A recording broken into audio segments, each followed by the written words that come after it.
Well, it's definitely not the right audio again today, but now it's going to be fixed. Thank you so much. How are you all doing? Welcome. Thank you for joining us. It is wonderful.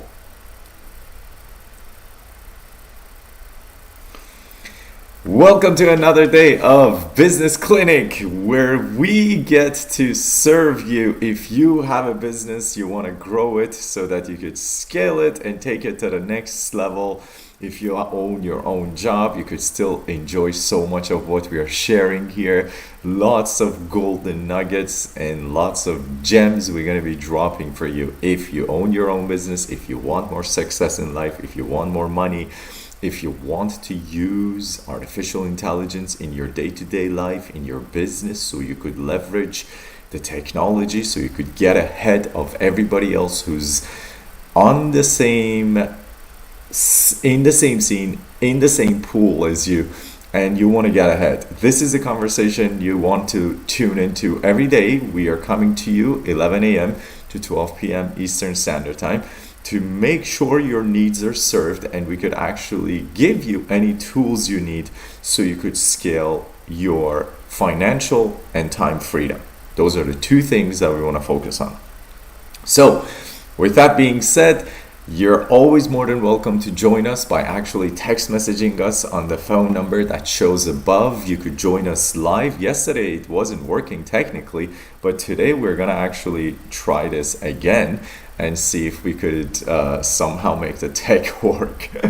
So if you want to join us, please use the text message above. We're going to send you the link to participate. You can ask your questions. This is a value of over 550 US dollars per hour in consulting.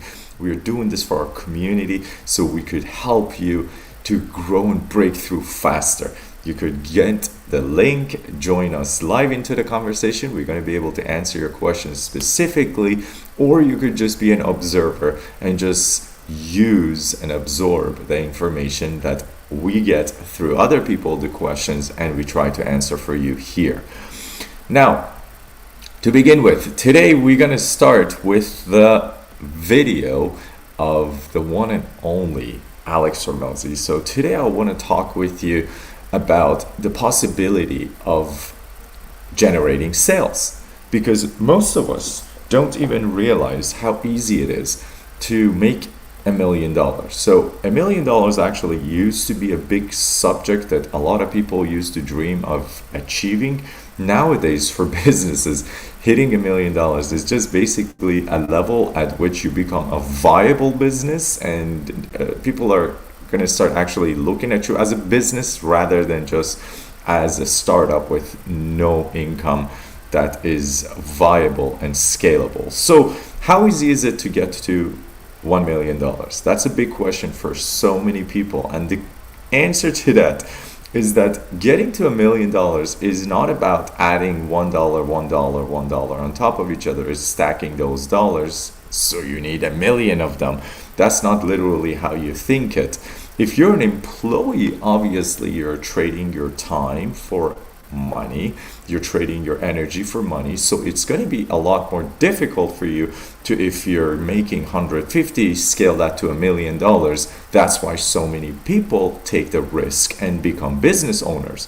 But for businesses, it's a whole different conversation, because there is a conversation of LTV, or lifetime value of every customer, that businesses must be aware of. So I want to speak to you today about that LTV and have Alex explain to you how you could forget the 1 million, how to get $100 million valuation, which is literally Alex Hormozi's specialty, because he's done it 4-5 times in a row, which is an absolutely astounding fit and achievement when it comes to starting businesses, because most businesses and most startups, statistically, just 50% of them within the first year end up going belly up, and the rest of them will actually go belly up after 5 years. You get about 65%, and by the time it's usually around 10 years, you have about 80 to 90% of businesses that are already out of the game. So The real big question becomes, how would you actually open a business and scale it to 1 million? Well, the answer to that is your LTV, your lifetime value of each customer. How much does each customer spend at your store? So if you have a food business and the average LTV of a person walking in through your door is going to be $50, then obviously you're looking at 220,000 of those $50. Wait, am I saying 20? Or am I saying it 200? I gotta do a quick calculation because speaking and doing this on the fly. Yes, 20,000 was right. I thought for a second it's 200,000. So if you have an average transaction sale value from one customer of $50, that means you need to make 20,000 transactions to make $1 million.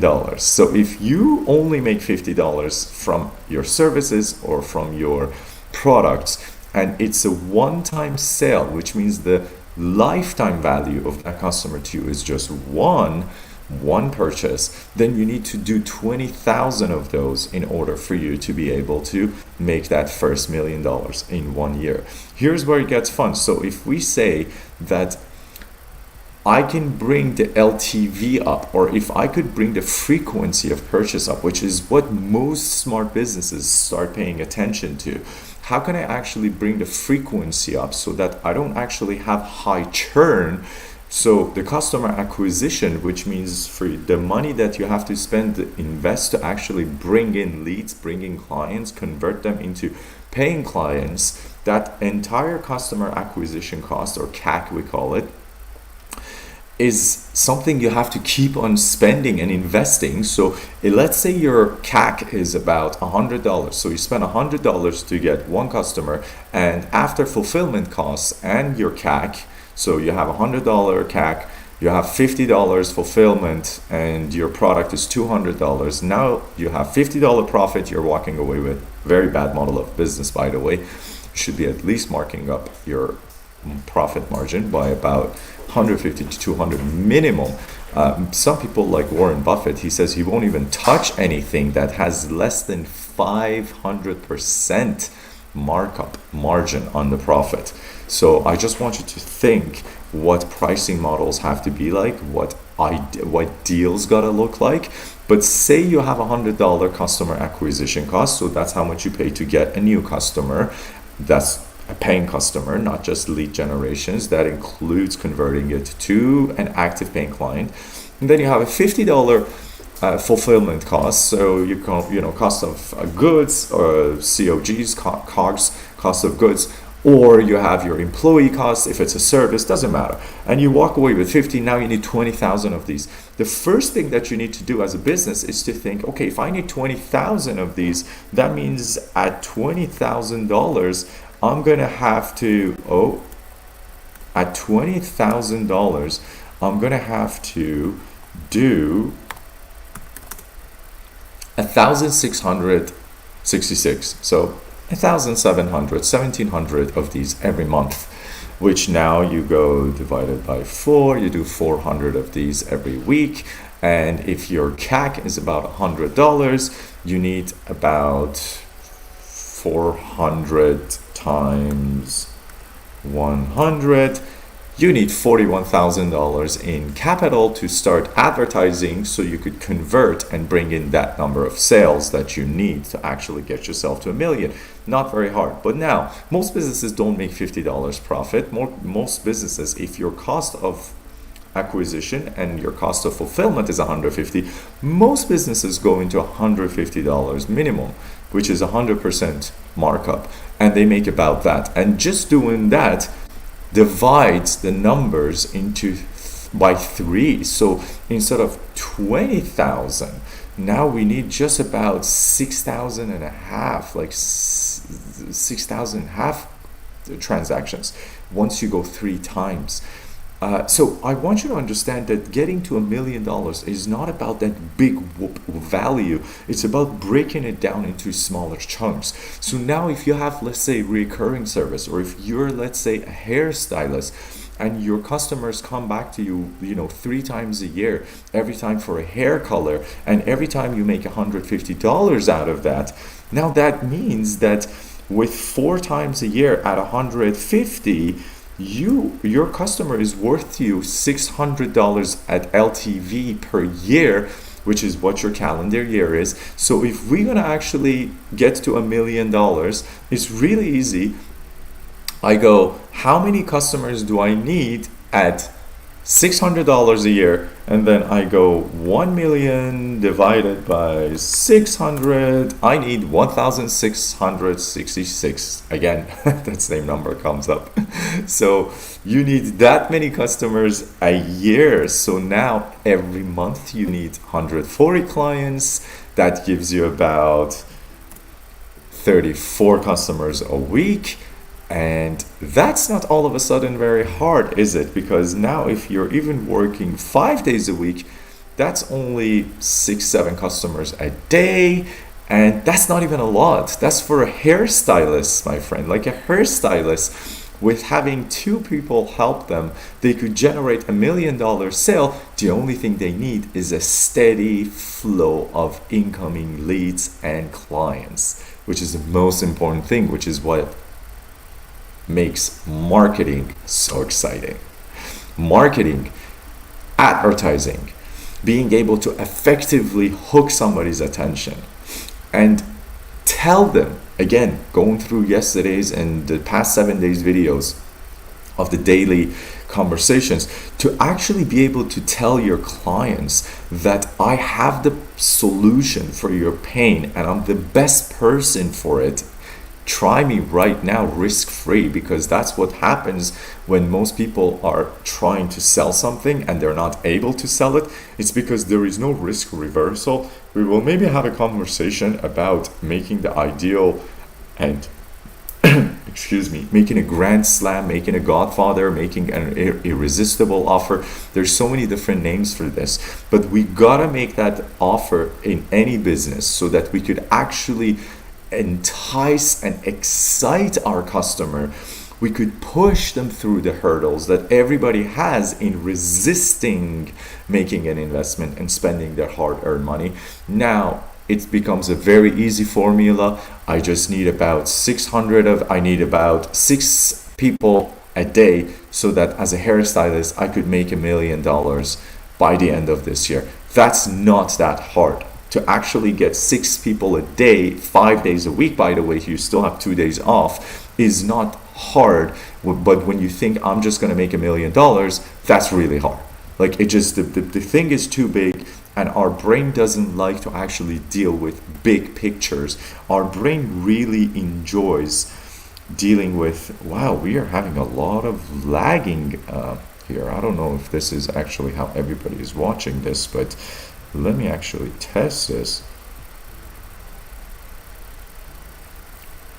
Well, the audio is good. I don't know why the video is very lagging, but well, that's something else we'll figure out as we go along. I wanted to share this with you. One of the biggest things, and we're going to go and take some questions right after this from yesterday and previous days. One of the most important things that actually pushes us to feel like we're not able to achieve anything in life, that puts us in a state of contemplation, essentially, is that we believe that we're not able to achieve something. This is very important understanding. It's a very important foundational breakthrough that once you experience that, the only thing that keeps me from experiencing whatever it is that I need to is taking actions consistently. That's it. Because consistency always beats every other skill, talent, opportunities, resources. Somebody who's consistent will always come out on top and win. The slow and steady is the way. And we've all seen this. We've all heard these stories since we were the kids. You could literally watch videos of rabbits versus turtles racing.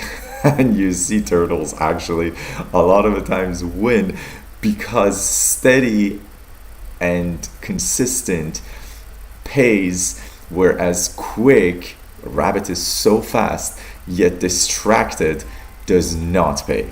So distraction, which is what we use as a technique of coping when we go in a contemplative state, is what actually prevents us from being able to experience whatever our goals are. And the only reason we get into a contemplative state, my friend, is because we doubt ourselves. Doubt is the name of the beast, is the name of the villain. Doubt is what kills more dreams than anything else. Doubt is single-handedly responsible for more dreams butchered and killed than any other factor that you could think of. And the reason we doubt, by the way, ourselves is because our brain just likes to look at a problem and say, oh, this is too big, I gotta deal with this later. It's too big for me right now to deal with. Like, no, not right now. I could just go on my Instagram feed, read a couple of things, feel good momentarily. We call this instant satisfaction, as opposed to that delayed gratification, which is what's required for me to experience what I want and for me to be able to succeed. So when we are looking at the reason that everybody goes in a contemplative state of mind, the number one culprit will be doubt. And the reason we doubt is because we are not compartmentalizing or breaking bigger concerns into smaller, more digestible, bite-sized pieces, and it feels like the apple's too big that I cannot even bite on it. So what I want to share with you is this: whatever goals you have for your business, if it's $100,000, if it's for yourself, if it's for your business, if it's $1 million, 500 million, or 50 billion, doesn't matter. What you gotta do is always reverse engineer and break it down into smaller bite sizes. You don't need to achieve everything overnight. All you need to do is to just stay committed. And by the way, this is where the next part comes in. What keeps us committed to our decisions so that we will actually stay on message and stay on point and stay consistent? The only thing that will keep us on message, on point, consistent, and committed is a strong enough why. So when you have the why covered, you're not going to be concerned with contemplating, because if your why is strong enough, then the how becomes irrelevant. The thing is, oftentimes we get caught up with the tyranny of how. So how can I make more money? How can I even make $1 million? How can I make my first $1 million? That tyranny of how literally traps us inside this vicious loop that disables us from actually taking any action because the why is not strong enough. How many times in your life, if you're watching this right now, truthfully, how many times have you definitely wanted to experience something, anything, and once you set your mind on it, you said there is no other way, it actually occurred, it came true. It may have taken longer than you expected, it still happened. How many times? I could tell you, every single human on this planet, whatever they have set their minds to, if the why has been strong enough, they have achieved it. So this is my point of today's conversation. If you feel like you're wasting your life, if you feel like time is flying by, and if you feel like things are not happening the way you expect them to, the only reason for it is because you haven't set a strong enough why for yourself, which means you're not motivated to actually push through, become consistent, and don't worry about the resources, because resources, including money, have never stopped anyone with a motivation, with a reason strong enough to actually get whatever needs to be done. So you either find a way or you make the way when your why is strong enough. And now another tip I want to share with you: how do we speak about the whys in terms of strong enough whys? A strong enough why is a reason that not only serves you, but also serves your family, your loved ones, but also serves the community and the greater humanity. So as long as you could find these three reasons, tap into them. This is literally the secret of finding motivation and tuning into that to actually push through. The biggest important thing is to find and define your why. If you want to make that money, why is that money important? Forget about the fact that I just want $1 million because I want to have fun. Why exactly is that $1 million going to make your life better? What are you going to have when you have it, when your life gets better, that your life will become better? What does it mean to your family? How is it going to change the life of your loved ones? What does it mean to your community when you have $1 million? And now you start actually envisioning what this process is going to look like. How is it going to unfold for me? What does it mean to me and my loved ones? And now you're going to have to commit to that. So write your why, discuss your why, delve into your why, envision your why, see yourself. There's just so many studies out there. Dr. Joe Dispenza talks about this a lot, where he says that there are actually studies where they bring like 3 basketball teams. Check this out. One of them, they tell them to go practice for an hour every day on the court. Okay, so one team goes and practices basketball just as normal, 1 hour every day on the court. The second team is doing nothing. They're just playing video games. And the third team, they're actually taught to sit down for the same 1 hour every day, and instead of actually playing the game on the court, they're closing their eyes and they're recreating the game and how they would be improved and how they're gonna just jump so far up and do the dunks, because in your mind you could do crazy things that you cannot do in the real life yet. So by visualizing, everybody spends 1 hour a day. One team goes and plays video games. One team goes on the basketball court. The other team starts and visualizes that end game, the successful game where I'm the star of the show and I'm just scoring one after another, and I just shoot like 500 different shots. That's what the study was. At the end of the study, they realized that obviously the team that was playing the video games dropped massive in performance. And then now you have 2 other teams. The team that was playing on the field, which has improved measurably with key performance indicators, or KPIs we call them.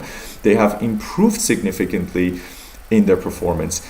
And now you have the team that was visualizing. The interesting thing is the visualizing team has succeeded just as much as the one that has been practicing. And that's mind-boggling in terms of the KPIs. So in terms of the shots on the goals, the shots that scored, in terms of their overall success of the team when they get back on the field. So I want you to understand the process of human visualization is so powerful when you create and define that why, that experience of what it means to me to have more financial freedom, to have more time freedom. How will it affect me? What am I gonna be doing? Forget about what $1 million is. 1 million is just a number with a bunch of zeros in front of it. There is no difference between that and 100 million, other than a few zeros that sits on some digital ledger on a bank account that you cannot even see. You don't see 1 million, you don't see 100 million, you don't see $10,000. You just see the effects of that on your life. I want you to be so clear on this. If you want to set a new goal, see how that goal is going to change your life. When I have the money that I want, how is it making my life better? Am I going on a specific vacation? Do I go to Spain with my family? Do I go on a boat cruise? Do I go on a balloon ride on top of Cappadocia, Turkey? What do you want to do? Always visualize the why. Visualize how it's going to help others, how it's going to help the humanity in your community or your tribe or your client base. See all of that. Now you have a strong will, a strong motivation when you keep consistently showing up every day and reliving what happens when what you want to happen happens. This is very key. And now let's just listen for 1 minute to Alex Hormozi, a quick minute, and see, forget about 1 million, how easy it is to go to 100 million. This is going to be interesting, and I know most of you are going to love this. Who here would be satisfied with 100 million or less? Okay, great. So then you can more or less toss out all the crazy ideas of like, I need to invent a vacuum cleaner that connects to my phone with a camera and whatever else. You just don't need to do that. If you said you want to make $100 billion, then you have to create the next Google. If you want 100 billion, everything, like if you want 100 million, any business can pretty much get there. And when I say 100 million, I mean enterprise value. If I sell, I'll use the simplest, I said house cleaning, right? So if I sell house cleaning, and I know the average customer is going to stay with me for 2 years, and I would just look up industry stats. Average customer stays for 2 years and they pay $400 a month. Great. I know the industry averages is 20% net margins. And so for me to make a business that's going to be worth $100 million, then I need to have something that makes $12 million in profit, maybe 15 because the multiples aren't as high. We want to be safe, we'll call it 20 million. So 20 million, that means that's 20%. So I do $100 million in revenue. It's 8.3 per month. It's $2-ish million a week. Like, okay. So I gotta make $2 million a week and then divide by 7, so 300,000 a day. And so then you just back in sales velocity to the 300,000 a day on LTV. And that's pretty much how I derive almost every business model that I come up with. It's just how much I need to sell a day, how much are they worth, how much total revenue is that gonna create, what's the margin, what's the multiple on that margin, and then that's the business. Did you see how in just less than a minute that conversation went from $0 to $100 scaling so quick? Yes, you would say 2 million a week may sound too much. However, you don't start with 2 million a week. He just said the sales velocity is going to be launched to that 2 million. It's just a matter of figuring out now the formula that's going to bring me the first $1,000. And then once you figure that, you're going to fine tune it. You're going to tweak it from 1,000. You're going to go to 10,000. And from 10,000, you're going to go to 100,000. From there, you're going to go to 5. You're going to go to 1 million. And the only thing is you're just tweaking your game and you got to be able to scale. Now, scaling is probably the most important thing the businesses are not ready for and they're not able to do. However, when you have sales flowing in, you really don't have any concerns with scaling because that becomes the last thing you worry about. Money really does in the world of business as long as it's just flowing in. We call it cash flow. Cash flow can always fix most of your problems, especially if you're being smart with spending and reallocating that cash flow. So you can always bring in industry titans, you could go headhunting, you could bring in consultants with more money coming in, with clients lining up outside. You can easily find a way to scale with the right team. You know, you just hire the right COO and they just come in and the chief operating officer will be able to implement strategies, systems, whatever is required to actually scale because they've done it before. That's the idea. So now that brings us to a very important conversation. Okay, so we know it's doable, we know it's achievable. Obviously, many people have done it before. What is the path? What is the blueprint that's going to get me from where I am, which is probably under 500K for most people, under 250K for 98% of the population. So how can I go from under 250K to that goal of, let's say, the first million? The answer to that question for you is going to be, what is, again, you go back to previous days, you watch those videos, what is the one way where I could actually know, I know how to leverage what I know, what I have, what I'm capable of, what I'm excited about, to actually serve a burning problem, to bring a solution to a burning desire, a burning problem, and serve a specific part of the demographic. You don't need to be selling whatever you want to the entire population of USA or the entire population of your country. As a matter of fact, you don't even need to be selling to half that. You don't even need to be selling to a specific percent of that. All you need to do is to understand every human on this planet has fears that they're living with 24/7. Every human on this planet, they have worries and scarcity mindsets in specific departments of life. And all you gotta do is to just pick one fear that somebody is living with day and night and just bring that as your bad villain of the story and start beating it down in front of the people that are living with that experience to show them that I acknowledge your villain of your story. I know you're the hero. And by the way, this is another thing. Most business owners just want to set themselves up as the hero of this story. I'm here to save the day for you. I'm here to get you the real estate. I'm here to get you the best house deal. I'm here to close the best insurance deal for you. You are not the hero of this story to somebody else. You are your own hero of your own story. This is so critical. Everyone feels like they are the hero of their own story. And the hero is actually, by the way, in any story, the weakest character in that story, because they always start with what? With a big problem that is causing them to question everything about themselves, who they are, and what they need to do. So the hero is actually not the strongest person in a story, and everybody yet fights to become the hero as a business. Oh, we are the best in this. Come talk to us. We are the experts in this. I'm the hero of this journey. No, you are making a huge marketing mistake by positioning yourself as the hero, because every human only makes decisions based on emotions that they feel within them, and all they need to feel and all you need to make them feel, what your job is if you want to extract resources out of other people, is to make them feel like they are understood by tuning into their emotions. We talked about this in previous days. And then your next job is to show them that you can help them walk through this experience of living in that constant state of fear by actually with your experience and risk-free. And you got to make this offer to them so good, so irresistible, that they would be crazy to say no to it. How do you do that? That's the question. That's why people go and hire consultants. That's why 90% of businesses don't work statistically within the first 10 years.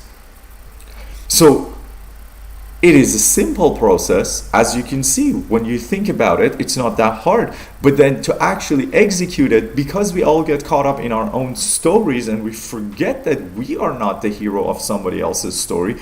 We are just the guide, which, by the way, is the strongest character in a story, because the guide has already done what the hero is dealing with. The guide has already lived through the pain.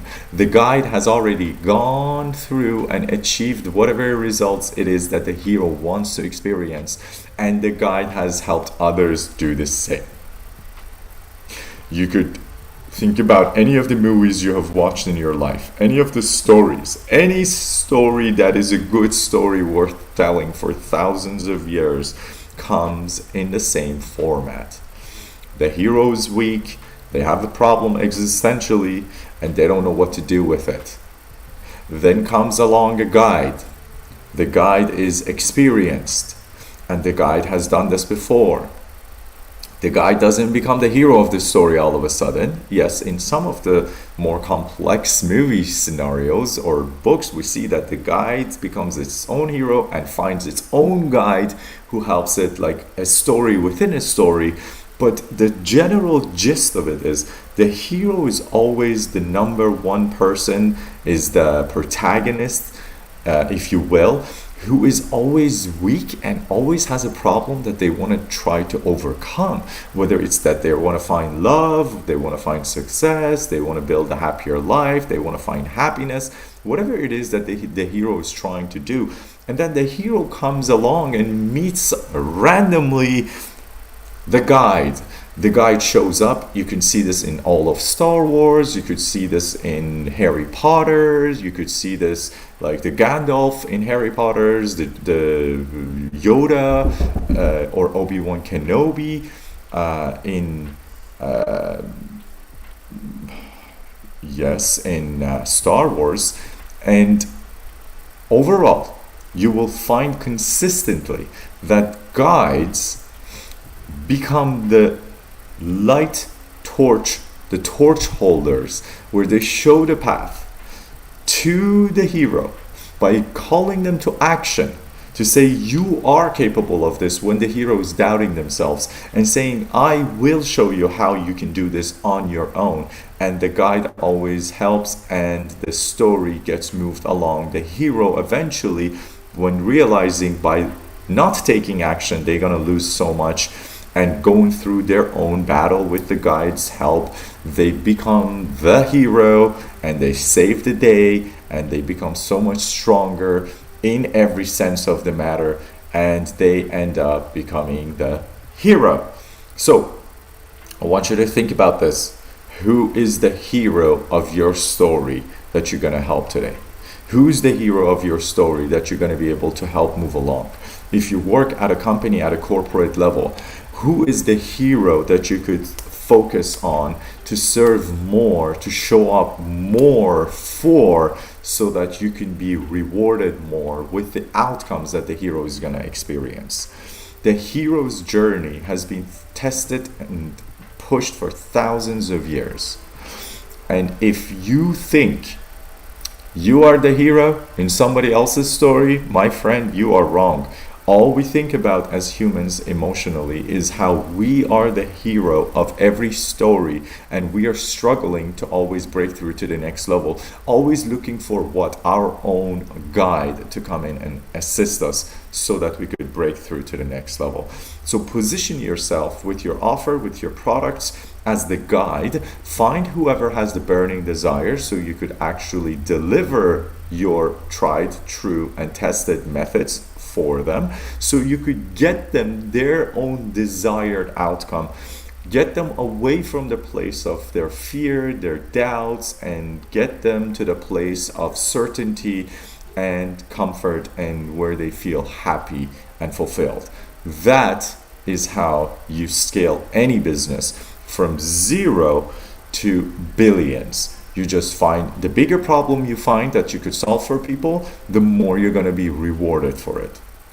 Now, the biggest problems people usually have, by the way, the more wealthy you get, the easier it becomes for you to solve your problems. However, there are always two problems that are very, very well situated and positioned for every being, for every human, so that you can leverage and make more in return by fulfilling what you're promising. That is the promise of making people more money and freeing up their time.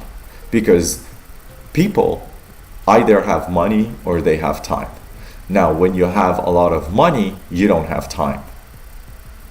When you don't have any money, you have a lot of time.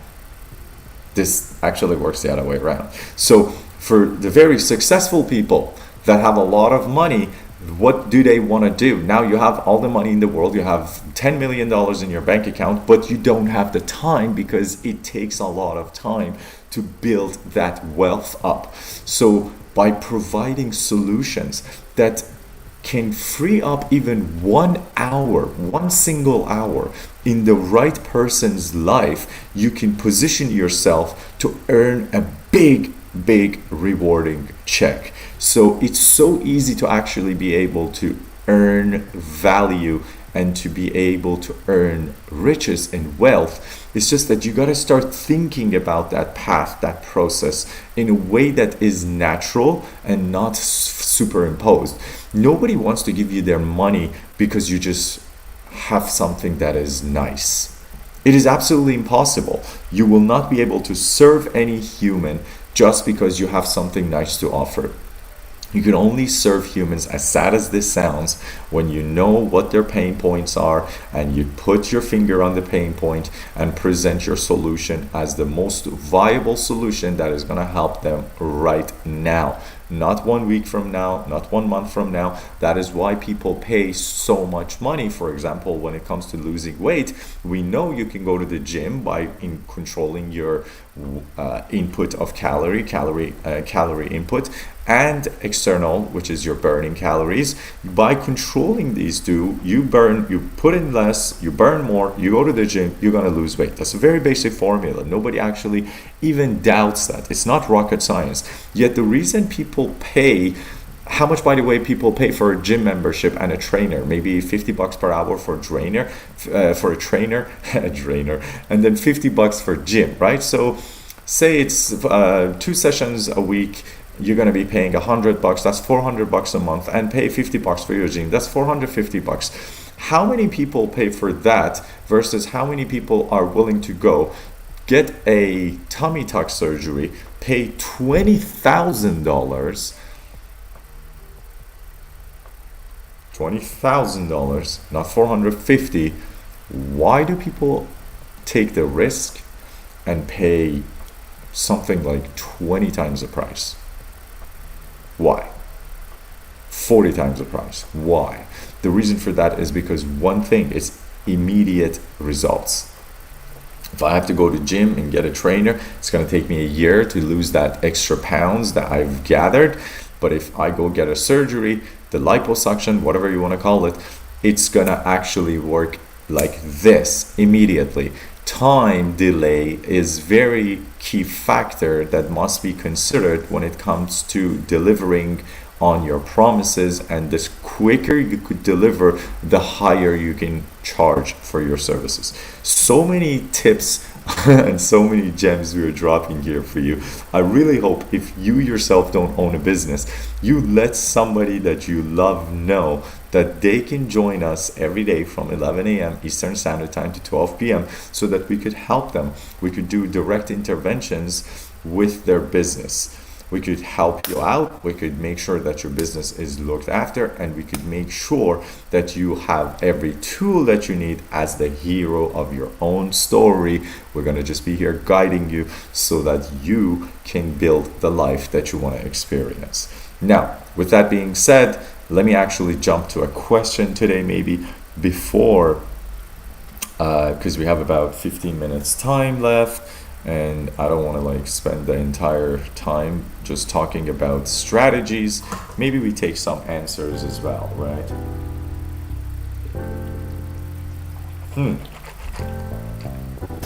Drink a little bit of water. Drink a lot of water, actually, not a little bit.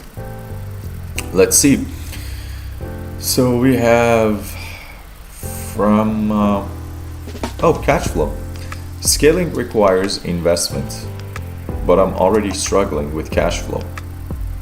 What's the best way to fund my growth without taking on too much debt? Brilliant question. Very good question.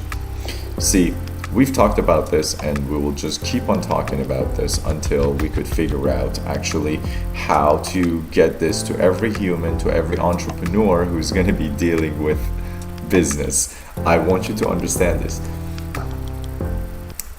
There are 4 levers. There are 4 levers that you could pull on to create more sales, more leads, and increase your profitability.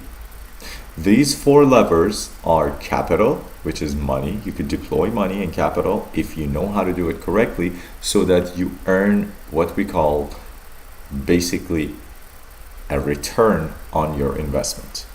Not everybody's capable of doing this. That's why it's not even the best idea. By the way, the smartest entrepreneurs never start a business using their own capital. You think everybody has capital when they want to do something. That is the furthest thing from the truth. The formula of startups is that you must, yes, bootstrapping it means that you're gonna do whatever is necessary to make it work. However, raising rounds, raising funding, bringing investors, the people who have the money sitting parked and they want to actually earn a profit on their money. That's how you start capital deployment. The worst idea is to actually go borrow money so you would start a business. Don't ever do that. That's not a good idea, because you don't know. Somebody who goes and borrows money to start a business, they're doing it wrong to begin with. That's never going to work. It's not going to work. It's just statistically, well, maybe 1 in 100 will, but that's not going to be the model that you want to actually try to duplicate in your own life. Just don't do it. Don't ever do that. Now you have 3 other levers. Now, the second one becomes content. Content is another thing we could leverage to actually create growth. Content is systems, and especially for somebody like the question that was just asked, where you're saying you're very, what was the question here? Scaling requires investment. I'm already struggling with cash flow. What's the best way to fund my growth without taking too much debt? You need content, you need systems, you need special operating procedures, you need automations, you need AI employees. By the way, we do help with AI employees. That is what we specialize in. For small businesses, for large businesses, enterprises, it comes for as low as right now for 5 employees actually helping you with day-to-day admin stuff. $500. This is crazy, guys. No business until today would have been able to have full-time staff, employees work on your business without calling in sick, without nagging, without saying I'm tired, without feeling fatigue, without actually being emotional with your clientele like AI does today. So this is going to change the chasm. It's going to change the way business is done moving forward. This is a time right now. If you're listening to this, this is your calling. Whether you have a business, whether you don't have a business, and you just want to improve yourself in your corporate structure, in your enterprise, and move up, or whether you know somebody who does, speak to them. Right now is a time of AI, and you must get on the AI bandwagon. It helps you with content creation. It helps you with SOPs. It helps you with actually bringing content even on your social media with ideas, because ideation for somebody who's consistently struggling with day-to-day operations as a business operator becomes just a hard thing to get to. AI can help you with that too. The generative AI does that. There are so many AI employees. By the way, if you want, you're watching this, text us above and we're gonna send you our free $99 gift, which shows you how you could leverage AI to actually bring more sales, leads, and increase your profits in your business and in your life.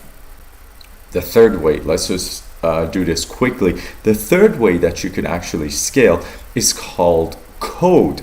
Code is program softwares. Again, AI is a huge part of code. So what about the art business? Sanas asks. We're gonna get into the art business, and we're gonna actually, if we have time, Sanas, we will speak to you about the arts too. Let me just finish this. Sanas is watching us on Facebook. The last C that we get to leverage is called collaboration. So by the way, Sanas, collaboration is massive in the world of art. So if you want to be able to leverage sales and bringing extra income and do better closing and increase your profitability, which is your bottom line, you must be able to utilize these 4 C's. And here's the thing, most businesses don't have the capital to begin with, which means all you need is the other 3: code, content, collaboration. Now, remember what I was saying earlier. Every person, you either have money or you have time. You cannot complain about having none of those. Because if you don't have money, you have time, you must sit down, learn, and do everything on your own. Create the code, create the content, create the collaborations, link up with different people. That's what you do. When you have the money, you're going to actually delegate by actually hiring people, so they will do so much of that for you, because now you're leveraging your capital, not your time and your energy, to actually make the other 3 levers move. So Sanas, I don't know if you have time. We still have about 10 minutes, and if you're with us, you're more than welcome to join us live on the conversation so I could ask more about your business model and figure out how it is that you can actually scale your business.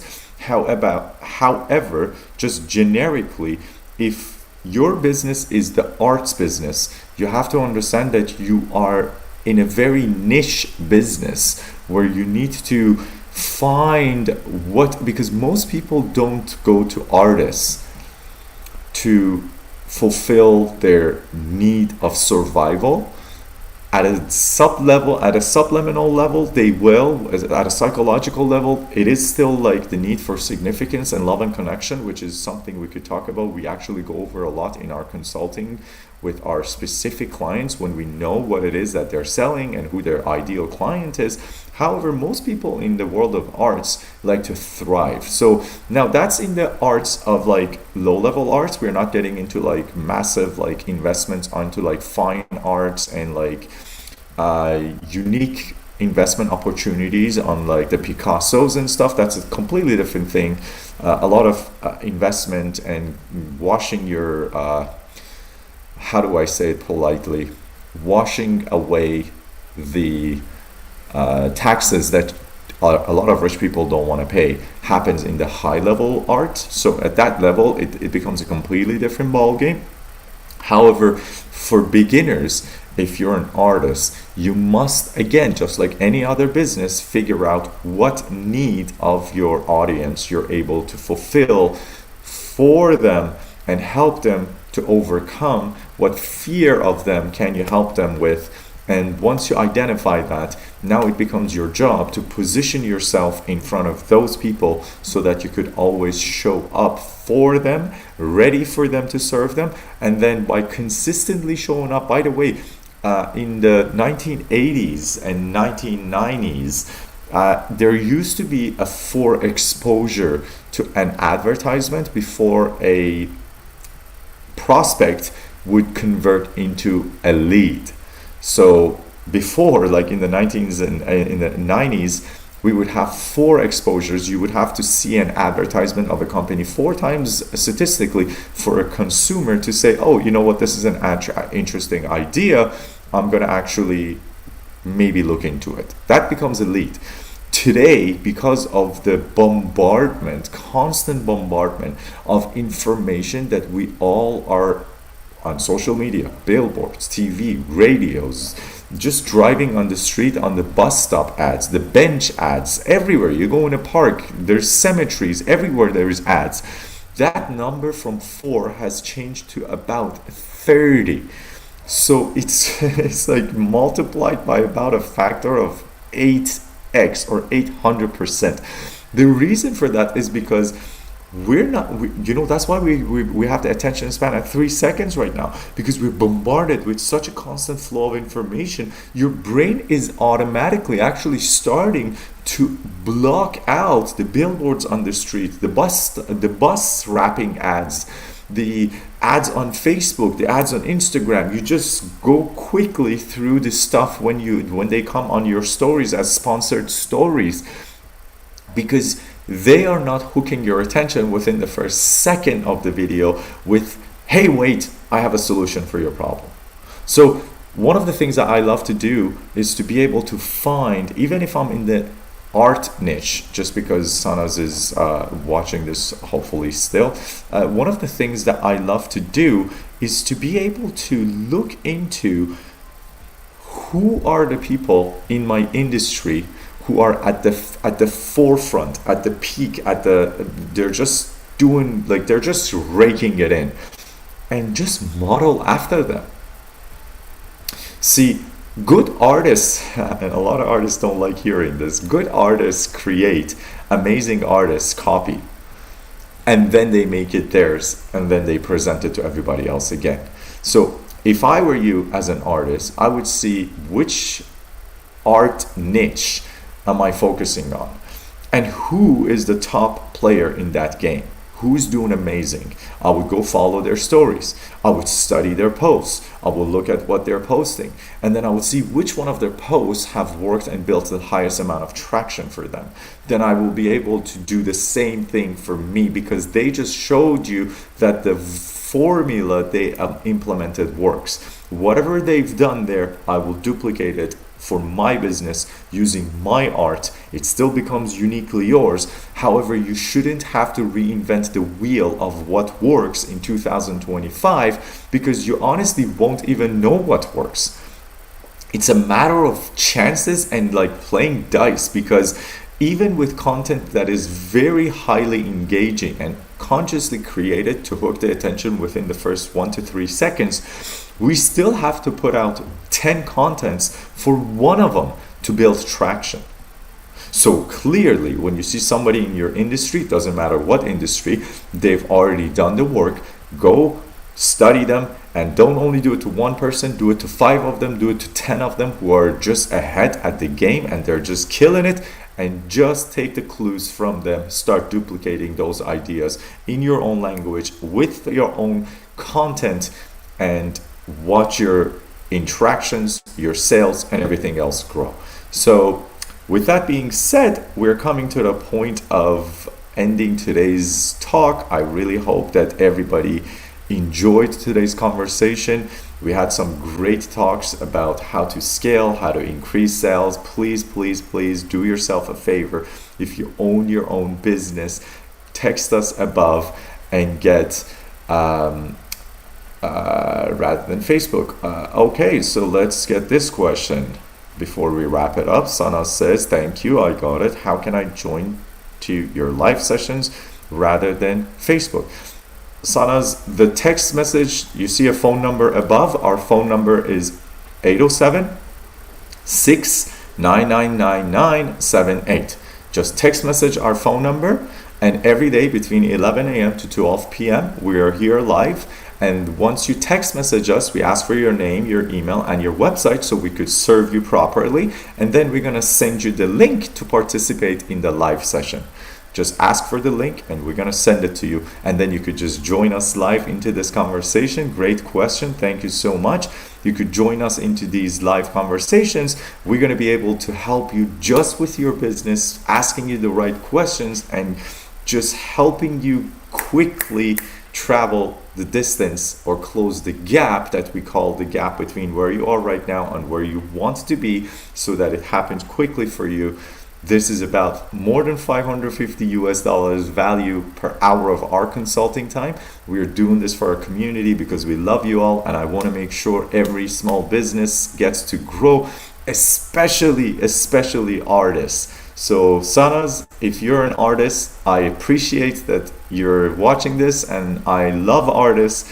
I don't know if you know, I come from an artist background. I'm an artist myself. I love to create. I learned because of all the businesses that I lost and I launched, and all the marketing solutions that I had to come up with for the 9 businesses we launched. The 2 of them went global. I learned so much the hard way, which is why I have this soft spot within me for artists, and I love to be able to help artists do better. So definitely jump on one of the calls anytime, and let's get you set up and helping you. Anyways, everybody else, thank you so much for watching this, no matter where you're watching us from. I love you. I wish you all the best until tomorrow, 11 a.m. Eastern Standard Time again. If you're watching the replay of this, still go and claim your AI free gift from our text message. Okay, thank you so much, and we will speak again tomorrow. Be blessed. Bye bye.